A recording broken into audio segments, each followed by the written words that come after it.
आणि आता बातमी अयोध्येतून आहे। अयोध्येतील मंदिराच्या गर्भगृहात श्रीरामांची मूर्ती विराजमान झालेली आहे। श्रीरामांच्या प्रतिष्ठेपूर्वी अवघे 3 दिवस आता बाकी राहिलेले आहेत।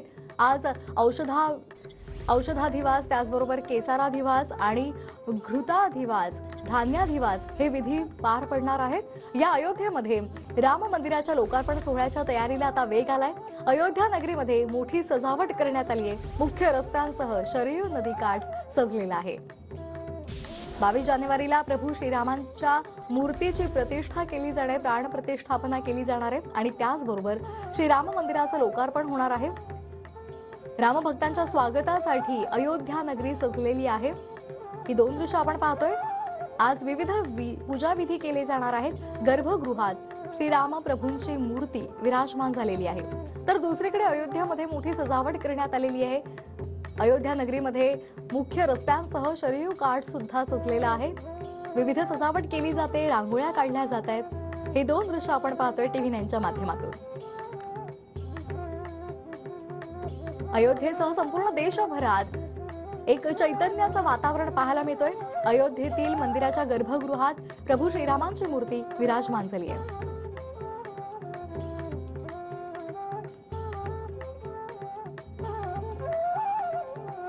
तर या संदर्भात अधिक माहिती घेऊयात आमचे प्रतिनिधी चंदन पूजाधिकारी यांच्याकडून। चंदनची काय अधिकची माहिती आहे? खरं तर संपूर्ण या ऐतिहासिक सोहळ्यासाठी अयोध्या नगरी सज्ज झालेली आहे। आपदाम अपहर्तारम दातारम सर्व संपदाम लोकाभिरामम श्रीरामम भूयो भूयो नमाम्यहम असं रामायणात म्हटलेलं आहे। याचा अर्थ रामराया जे आहेत ते या संपूर्ण सृष्टीच्या एकूणच पालनासाठी, त्याच्या रक्षणासाठी तत्पर आहेत।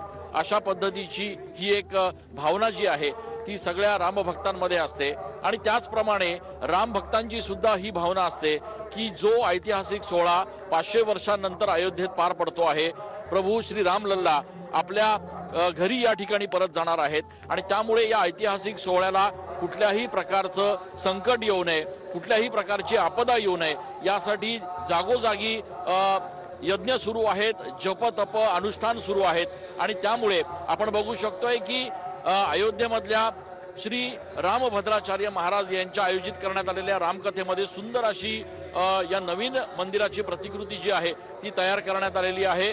प्रचंड मोठ्या प्रमाणात भाविक अयोध्येमध्ये दाखल व्हायला सुरुवात झालेली आहे।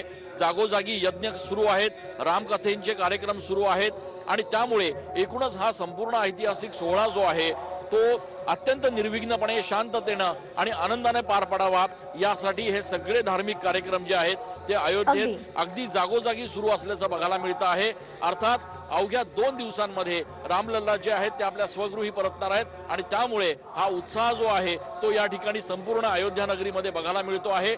आज, उद्या आणि परवा 3 दिवस प्रचंड मोठ्या प्रमाणात धार्मिक कार्यक्रम जे आहेत ते या संपूर्ण अयोध्या नगरीमध्ये धार्मिक कार्यक्रमाचं आयोजन करण्यात आलेलं आहे आणि रामभक्त मोठ्या संख्येने अयोध्या नगरीमध्ये दाखल होत आहेत। धन्यवाद चंदन, आपण दिलेल्या या माहितीसाठी। आणि